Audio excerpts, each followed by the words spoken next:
기도하면 비로소 보이는 것들이라는 제목으로 하나님 말씀 증거하도록 하겠습니다. 우리가 인생을 살아가는데 고난이 참 많습니다. 심지어 고난이 넘어서서 절망에 빠질 때도 있고 또 방황하게 되는 경우도 많이 있다는 것입니다. 그때 우리가 해야 될 일이 뭐냐? 절망의 자리에 있다 그러면 무조건 기도하는 것이 중요하다는 것입니다. 사실 기도 외에 다른 길이 없습니다. 기도 외에 다른 답이 없다라는 것입니다. 오늘 예레미야 선지자 이야기인데 말씀 증거하다가 사람들이 듣기 싫다고 시위대 뜰 안에 있는 구덩이에다가 집어넣어 버렸습니다. 그러니까 구덩이에 던져졌다. 구덩이 감옥이죠. 그러니까 감옥 구덩이에 던져졌다는 것입니다. 이거 절망의 자리 아닙니까? 거기서 예레미야가 했던 일이 뭐냐면 그냥 기도했다라는 것입니다. 그랬더니 풀리기 시작하잖아요. 우리 금요철회 때는 에스겔을 살폈습니다. 에스겔도 25살에 전도 유망한 그 제사장 가문의 청년이었는데 바빌론의 포로로 끌려갔습니다. 5년이 지났습니다. 30살이 되면은 제사장이 돼야 되거든요. 근데 취업의 길이 딱 막혀버린 거예요. 절망의 자리에서 에스겔이 했던 일이 무엇입니까? 이스라엘 백성들은 기도하는 장소가 강가거든요. 그발 강가에 가서 기도했습니다. 우리 사도행전 16장에도 보면은 사도 바울도 그랬죠. 빌립보에 갔더니 막막했어요. 뭐 복음을 증거하러 갔는데 누굴 만나야 되는지 뭐부터 해야 될지 몰랐습니다. 그래서 강가로 나갔더니 거기 여자들이 또 기도하러 모인 무리들이 있었잖아요. 거기서 루디아를 만나서 빌립보 교회의 기초가 되지 않았습니까? 우리 인생도 마찬가지예요. 뭐가 이렇게 막막하고 힘들 때 강가로 가야 됩니다. 우리 예수 믿는 사람들, 우리 한국 사람들은 산으로 가죠. 산기도 가야 됩니다. 기도의 자리로 가면 그때부터 풀리기 시작한다는 것입니다. 절망의 자리에서 해야 될 일이 뭐냐? 기도해야 된다는 거예요. 절망이 아니니까 좀 약간 답답하지 않습니까? 조크로 시작하겠습니다. 이런 얘기 들어보셨습니까? 언제나 남편을 믿지 않는 아내가 있었대요. 하여튼 남편은 무슨 얘기를 해도 믿지 않는다는 거예요. 불신하고 남편 무시하고 참 이런 여자하고 살면은 남자도 힘들겠죠. 그래서 남자가 무슨 일을 하거나 무슨 말을 하면 당신이 뭘 알아? 이렇게 얘기하는 거예요. 당신이 뭘 알아? 당신이 뭘 알아?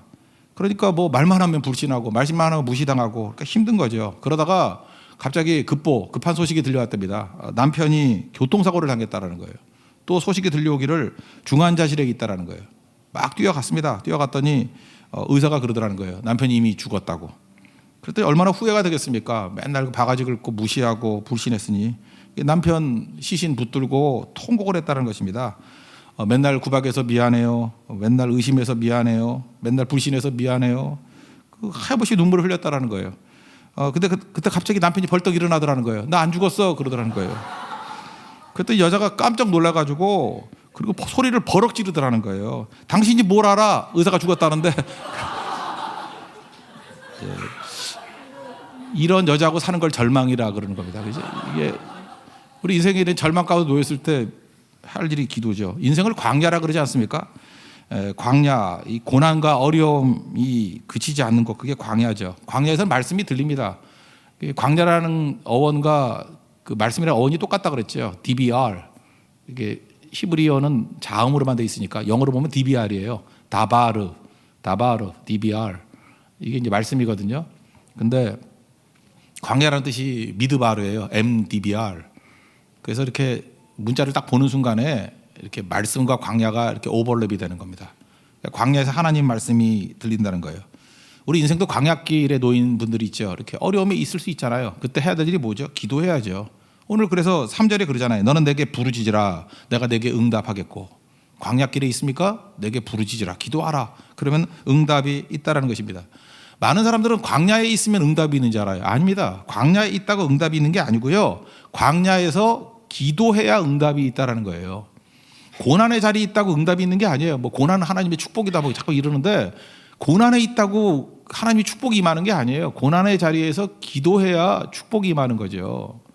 그래서 광야에서 하지 말아야 될 것들이 있는데 광야에서 멍하니 계시지 마십시오. 지금 인생이 광야거든요. 인생이 고난이거든요. 근데 멍 때리고 있어요. 세상에 이런 바보가 어디 있어요? 그 멍하니 있을 때가 아니에요. 기도해야 할 때죠. 절망의 자리에 왔습니까? 광야의 자리에 왔습니까? 그 멍하니 있으면 안 돼요. 기도해야 된다고요. 광야의 자리에 있습니까? 그러면 한탄하고 있으면 안 돼요. 누구 사람 붙잡고 잠깐만 이 소리 저 소리 할 때가 아니에요. 기도해야 될 때라고요. 광야에 있습니까? 서로 할 때가 아니에요. 기도해야 될 때라고요. 그래서 광야에서 기도하고 부르짖으면 그때부터 응답이 있다는 것입니다. 이 광야에 오래 있으면요. 광야에 가기 전까지 이렇게 깨닫지 못했던 걸 깨닫게 되는데 이전에는 어려움이 있더라도 나름대로 자기 힘을 의지했습니다. 그래서 잠깐 뭘 하려고 해요. 근데 광야는 힘이 빠지는 곳이에요. 여러분, 내가 힘이 빠졌다, 나이가 들었다, 약해졌다 이렇게 느낄 때가 있죠. 그게 광야거든요. 그래서 할 힘도 없고 할 수도 없어요. 그때 해야 될 일이 뭐죠? 기도는 할 수 있잖아요. 그때 기도해야 된다는 것입니다. 많이 기도해야 된다는 것입니다. 하나님 앞에 머무는 시간이 있어야 된다는 것입니다. 그럼 그때 하나님께서 일하기 시작한다는 거예요. 오늘 성경부 내용이 그 10번째 재앙이죠. 애굽에서 바로를 치실 때 애굽의 장자들을 다 죽여버리는 거 아닙니까? 10번째 재앙. 그죠? 이게 6월절 되는 거 아니에요? 어린 양의 피를 뿌렸을 때 넘어갔으니까 패스오버. 근데 하나님께서 그 애굽을 치실 때 언제 치셨냐면 밤에 치셨어요. 밤에. 출애굽기 11장 4절 보니까 밤에 내가 그들을 친다고. 밤에. 여러분, 밤이라는 의미가 이게 두 가지 뉘앙스가 있는 거 아시죠? 그 어둠과 절망의 시간이라는 뜻도 있지만 우리 믿는 사람들에게 있어서 밤은 안식과 하나님이 일하실 때예요. 그러니까 바로에게 있어서는 심판이지만 이스라엘 백성들에게서는 구원이잖아요. 그러니까 밤에 어떤 일이 벌어져요? 하나님이 이렇게 안식을 주시고 우리에게 구원을 주신다고요. 그게 무슨 얘기입니까? 기도하면 하나님께서 일하시는 때예요. 절망의 때가 아니에요. 하나님이 일하실 때라니까요. 마가복음 4장 27절 보니까 씨 뿌리는 비유 나오고 난 다음에 밤낮 자고 깨고 하는 중에 씨가 나서 자라되 어떻게 자라는지 모른다고. 우리가 아는 게 아니에요. 우린 그러죠. 나는 아무것도 할 일이 없어요. 할 게 없어요. 기도밖에 할 게 없어요. 근데 기도하고 아무것도 안 하는 것 같이 보이죠. 내가 안 할 뿐이에요. 하나님이 일하신다고요. 그때 놀라운 하나님의 능력이 임하게 된다는 것입니다. 그래서 여러분들 내가 뛰는 것보다 하나님이 뛰는 게 훨씬 더 효과적이겠죠. 그러니까 하나님 앞에 기도하는 거예요. 그게 밤이 아무것도 안 되는 절망의 시간이 아니고 일이 이루어지는 시간이에요. 하나님의 구원이 이루어지는 시간이라니까요. 씨가 자라는 시간이라니까요. 우리에게 회복의 능력이 나타나는 시간이고 하나님이 일하시는 시간이라는 것입니다. 그래서 여러분들 밤중에 기도하십시오. 인생의 밤중에 기도하는 것이 꼭 필요하다는 것입니다. 그럼 일어서게 된다라는 것입니다. 예레미야는 똑똑한 사람이었습니다. 많은 지식을 갖고 있는 사람이었어요. 그래서 이 사람도 에스겔과 똑같이 제사장 가문이었어요. 제가 그때 뭐 논문 얘기 하나 해줬죠. 어떤 선지자를 이렇게 여러 사람 선지자를 연구한 논문이 있어요. 그러니까 이분이 이제 논문의 주제가 뭐냐면 어떤 선지자가 제일 똑똑하고 어떤 선지자가 제일 무식하냐. 이제 기준은 뭐냐면은 그 선지자가 사용한 어휘수, 단어의 수준, 표현력 이런 걸 가지고 따진 거예요. 그러니까 예를 들어서 뭐 너 이름이 뭐야 이렇게 물을 수도 있지만 귀하의 조남이 어떻게 되십니까? 이렇게 물으면 다르잖아요. 그죠? 똑같은 너 대신에 귀하 그러면 그 외국 사람이 귀하란 말 잘 못 쓰잖아요. 그죠? 이름 그러지 존함 그러면 함이 뭐라 그랬어요? 제갈이라고. 제갈. 입에 오는 제갈. 그래서 단일 행자 두 인변 옆에 쇠금이 있어요. 쇠금. 그러니까 옛날에는 제갈 물릴 때 말 안에다가 이렇게 쇠덩어리를 집어넣었대요. 조금만 잡아당겨도 아프니까 말 잘 듣게 만드는 거. 그게 제갈이에요. 그래서 존함이란 건 뭐냐면 상대가 너무 귀하기 때문에 존귀한 분이기 때문에 존경하는 마음으로 제갈 물려서 부른다. 함부로 부르지 않는다. 그게 존함이에요. 존함. 이 정도로 안다 그러면 이거 학식이 있는 사람 아닙니까? 그러니까 이런 식으로 따진 거예요. 따져봤더니 여러 선지자 가운데 제일 무식한 선지자, 제가 명예훼손 때문에 얘기 안 한다 그랬죠. 호세아라고. 그래서 얘기 안 했어요. 얘기 안 했는데 어떤 선지자가 제일 무식하다. 이제 단어를 제일 낮았다. 하여튼 이분 논문이 재밌어요. 근데 최고로 이렇게 유식한 선지자가 누구냐 그랬더니 1등이 에스겔이에요. 그리고 2등이 누구냐면 예레미야예요. 예레미야. 그러니까 둘 다 똑똑한 거예요. 근데 배경이 똑같죠. 다 제사장 가문. 그러니까 어려서부터 교육도 많이 받았고 훈련도 많이 받았고 경험도 많을 것이고 뭔가 깊이가 있는 거 아닙니까? 그래서 여러분들 예레미야를 깡통으로 보면 안 됩니다. 예레미야는 상당한 지식인이에요. 그러니까 지식인의 특징이 뭐죠? 남들이 모르는 거 알 수 있고 남들이 못 보는 거 보는 거 아니에요?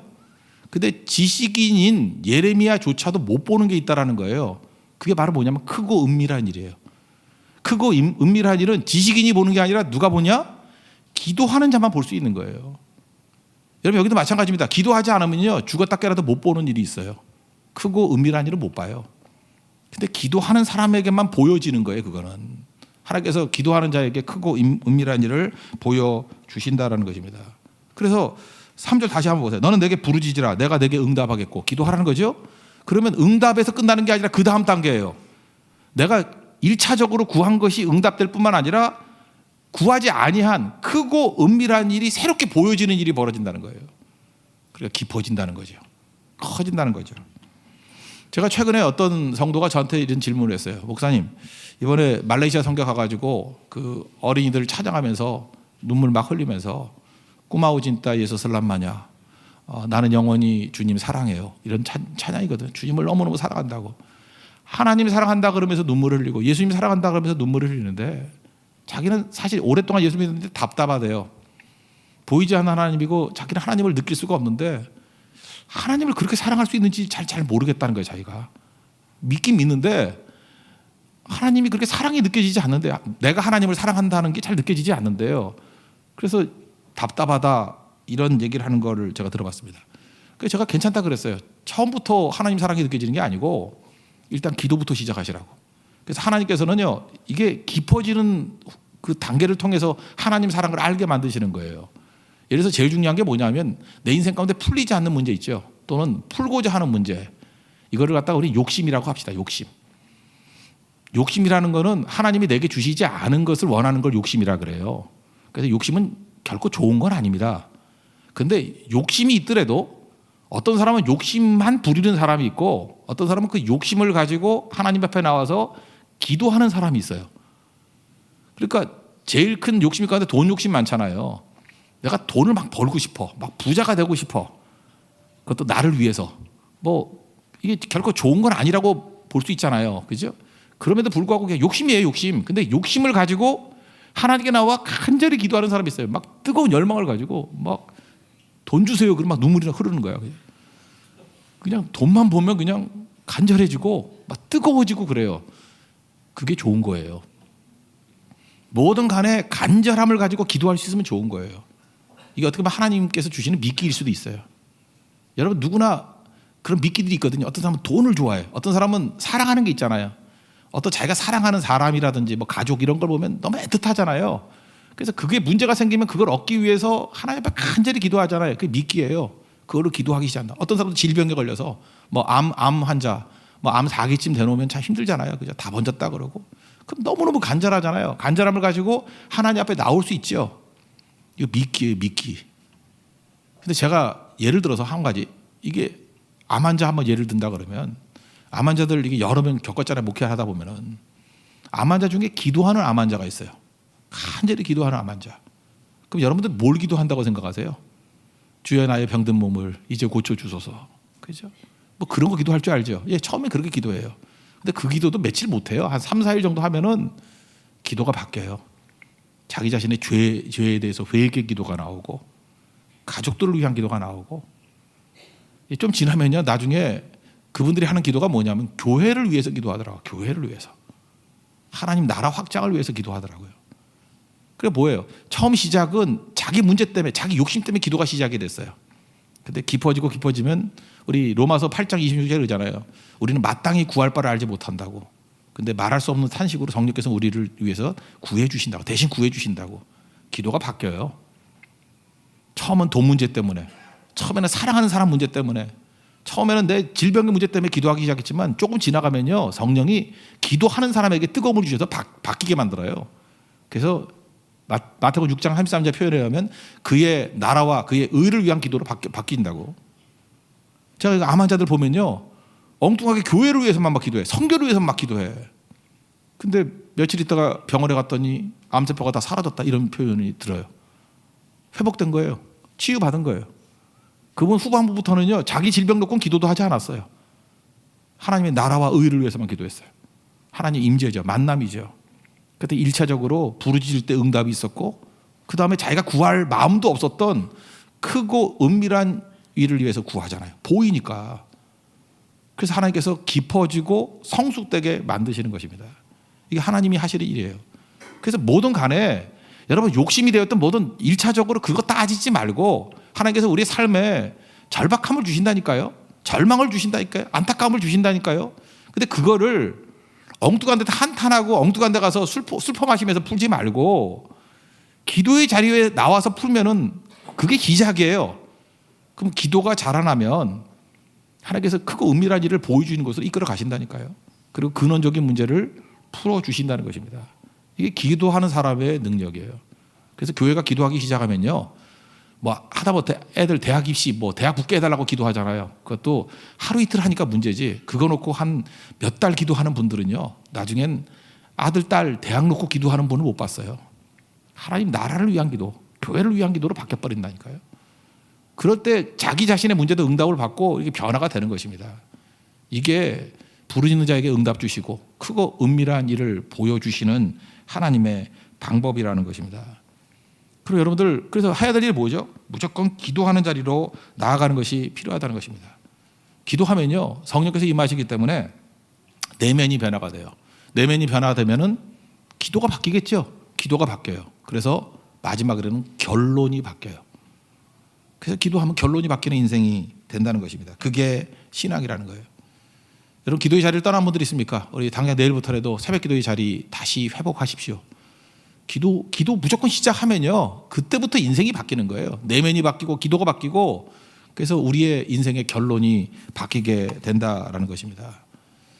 우리 이제 6월 달에 특별 새벽 기도가 있고 7월 4일에 우리 12차 고성, 그다음에 29일부터 또 13자 대만 선교가 있습니다.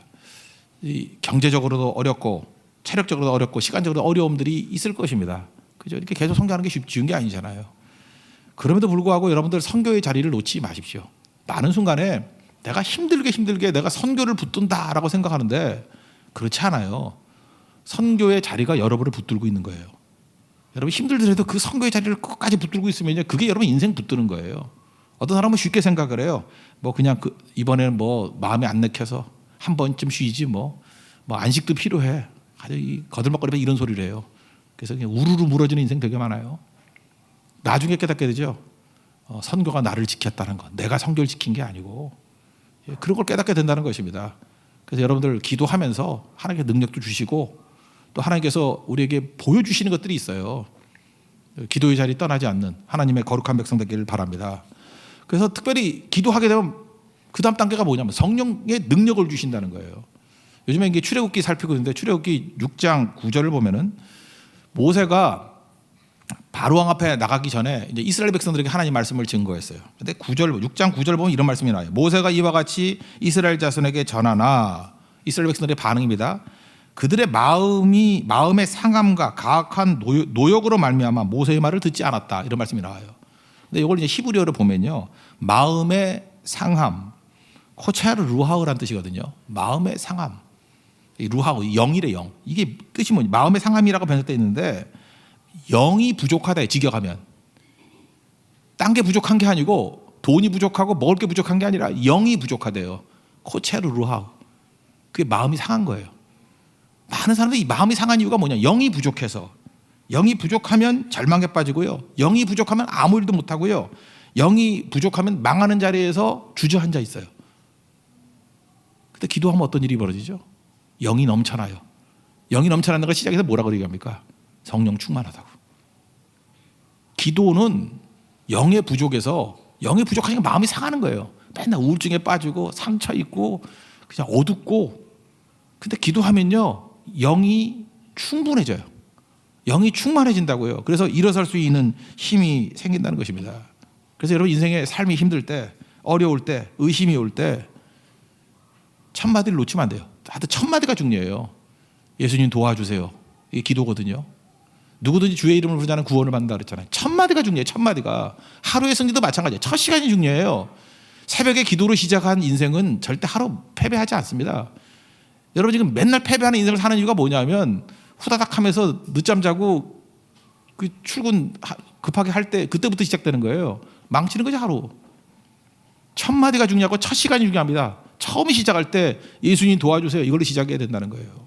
그러면 영의 부족에서, 마음의 상함에서 영의 충만함으로, 마음의 이김으로 나아가게 된다는 것입니다. 크고 은밀한 일을 보인다, 이게 믿음이거든요. 오늘 뭐 성가대 찬양했잖아요. 그죠? 믿음. 오늘 뭐 545장 찬양했는데 일치됐네요, 우연히. 그죠? 믿음 가지고, 이 눈에 아무 증거 아니 보여도 믿음 가지고 나아가라고. 히브리서 11장 1절 이런 말씀이 있죠. 믿음은 바라는 것들이 실상이고 보지 못하는 것들의 증거니. 그러니까 이 보통 사람들이 보지 못하는 거예요. 근데 누구는 봐요? 믿음의 눈은 봐요. 그 믿음의 눈은 누구에게 생기는 겁니까? 성령 충만한 사람에게. 성령 충만은 기도하는 사람에게 주시는 능력이에요. 그러니까 기도하면 눈이 열린다는 것입니다. 가장 높이 나는 새가 가장 멀리 보겠죠? 가장 멀리 보는 새가 가장 멀리 갑니다. 여러분, 멀리 가는 것만 보이죠? 하나님 나를 멀리 가게 해주세요. 와이드하게 해주세요. 딥앤 와이드하게 해주세요. 기도부터 시작해야 돼요. 그래서 높이 날면서 멀리 봅니다. 그러니까 멀리 가는 거죠. 그래서 기도 없는 사람은요, 분명히 이 바운더리를 못 넘어섭니다. 근데 기도하는 사람만이 바운더리, 한계선을 넘어서서 땅끝까지 가게 돼 있다는 거예요. 기도는 그런 겁니다. 여러분들, 전 작은 게 아니라 큰 인물 되는 하나님의 능력의 역사 있기를 원합니다. 그래서 에스겔도 한번 보십시오. 37장에 절망의 상황에 그 최고의 절망이 뭐죠? 마른 뼈. 막 죽은 지 오래돼가지고 뼈가 말라버렸어요. 습기가 하나도 없어. 오래되니까 완전 절망이죠. 이거 보고 너 느끼는 게 뭐냐? 뭐 주께서 아십니다. 뭐예요? 그걸 질문이라고 하십니까? 절망입니다. 그런 뜻이죠. 말씀을 대언하니까 뼈들이 맞아 떨어지고 살이 붙고, 다시 말씀을 대언해서 생기야 들어가라 그랬더니 큰 하나님의 군대가 됐다는 것입니다. 우리 기도하는 사람은 절대 절망하지 않습니다. 마른 뼈 상황, 여러분 어디에 마른 뼈 상황이 있습니까? 그 상황을 바라볼 때 하나님 말씀이 증거되고 기도하게 되면 하나님의 크신 군대가 됩니다. 여러분 믿습니까? 그 능력이 나타나야 된다는 거예요. 오늘도 여러분 여기서 기도하고 예배드리는 성도들 마른 뼈로 왔다 할지라도 하나님의 큰 군대로 돌아가게 돼 있습니다. 그게 하나님의 약속이라는 거예요. 그 약속 붙들고 일어서는 종들 되기를 원합니다. 우리 각자의 문제들이 있죠. 특별히 젊은이들 뭐 결혼 문제 때문에 고민하는 분들 많이 있더라고요. 그죠? 결혼 문제 때문에 뭐 자매들이 맨날 그래. 남자가 없대요. 참 그 지천으로 까는 게 남자들, 그건 남자들이 들으면 상처 입어요. 여자들은 자기들 상처 입는다고 너 못생겼어 그러면 상처 입는데, 똑같아. 남자들도 남자 5명 앉아 있는데 남자가 없다 그러면 그 남자도 화가 나겠죠. 예, 그런 소리 하지 마세요. 그죠? 남자가 있긴 있는데 배우자가 없다. 이렇게 얘기해야지. 남자가 없다 그러면 안 되죠. 간절히 기도해 보십시오. 당신이 모르는 크고 은밀한 남자가 있을 겁니다. 눈에 보이는 것만 보지 말라고요. 크고 은밀한 남자가 있어요, 분명히. 그리고 여러분 기도하십시오. 기도하면서 남편을 보세요. 남편을 보라고요. 그러면 당신이 뭘 알아? 그러는 여자 있었죠. 당신이 뭘 알아? 근데 기도하면요, 당신이 모르는 크고 은밀한 남편의 새로운 부분을 발견할 수 있다고. 자녀들에도 마찬가지예요. 자녀들도 좋은 대학 가고 좋은 데 취직하고 뭐 좋은 사람하고 결혼하고 이게 다가 아니에요. 우리 자녀를 놓고 기도하고 자녀들이 기도하는 자리로 이끌어야 그 자녀가 부르짖을 때 응답이 있고요. 크고 은밀한 일을 봐야 인물이 되는 거 아니에요? 아, 눈은 개눈인데 무슨 놈의 인물이 돼? 자녀들 눈은 개눈 만들어 놓고 무슨 인물을 만들겠대요? 기도의 자녀를 만들어야 크고 은밀한 일을 보죠. 그런 자녀를 만들어야 된다는 것입니다. 제가 그런 생각이 들어요. 1999년도에 제가 책도 쓰고 설교도 많이 했던 내용이 있어요. 그게 뭐였냐면, 우리 한국 민족이 하나님이 다 주셨는데 안 주신 게 하나가 있어요. 그게 어학 능력이에요. 우리 한국 사람들은 영어를요 10년을 해도 영어를 못해. 참 이상해요. 우리 민족, 저 죄송한 얘기지만 필리핀 사람은 한국에서 3개월 있으면 사장님 나빠요 이러면서 정말 한국말 잘해요. 정말 말도 잘하는데 우리는 10년을 해도 못해. 우리에게 은사 안 주신 게 언어의 은사예요. 뭐 어느 나라 말도 잘 못하는 것 같아요. 우리 민족은. 그래서 제가 기도했다고요. 하나님, 우리가 외국어 배우는 건 안 되는 것 같으니까 세계에 있는 많은 사람들이 한국어를 배우게 해주시고 한국말로 전도할 수 있게 해달라고. 그때 사람들이 다 웃었어요. 저 말도 안 되는 얘기라고. 드디어 돌기 시작했다느니 뭐. 그때 진짜 이런 소리 하면 웃었다고요. 많이 웃었어요. 웃고 막 비웃고 그랬어요. 근데 지금 바뀌었죠. 뭐 오늘 아침에도 그 영국 런던 웸블리에서 BTS가 뭐 노래 부르니까 아침에 살짝 봤더니 그 영국 애들이 막 한국말로 따라 부르대. 한국말로 따라 불러요. 나도 모르는 가사를 영국 애들이 따라 불러. 나도 몰라. 근데 걔네들이 따라 불러. 그래서 내가 한국에서 위축됨을 느꼈어요. 한국어 공부 좀 더 해야겠다. 걔네들 다 따라 불러요. 베트남에 갔더니, 베트남 여러분 호치민시에 가면요 영어 안 통해요. 어느 정도 영어를 모르냐면 아나운서를 몰라요. 하나도 몰라요.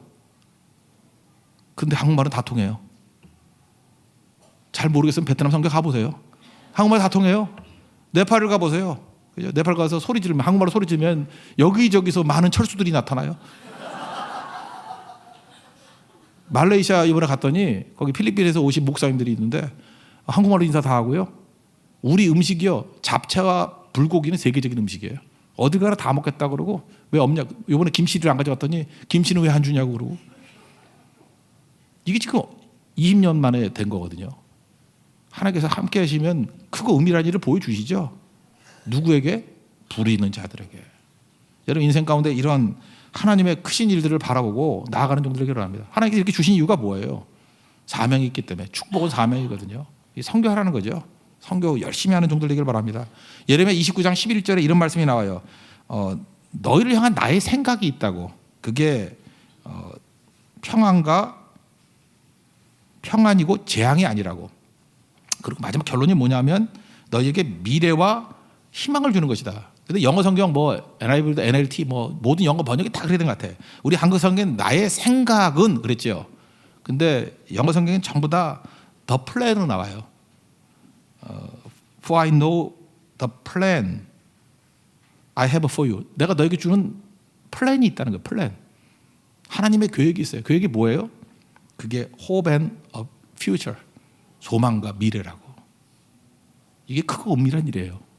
하나님께서는 우리에게 여기서 머물리는 게 절망의 자리에서 머물리는 게 아니에요. 기도하면 응답이 있고 우리가 상상 못하는 소망과 미래를 주십니다.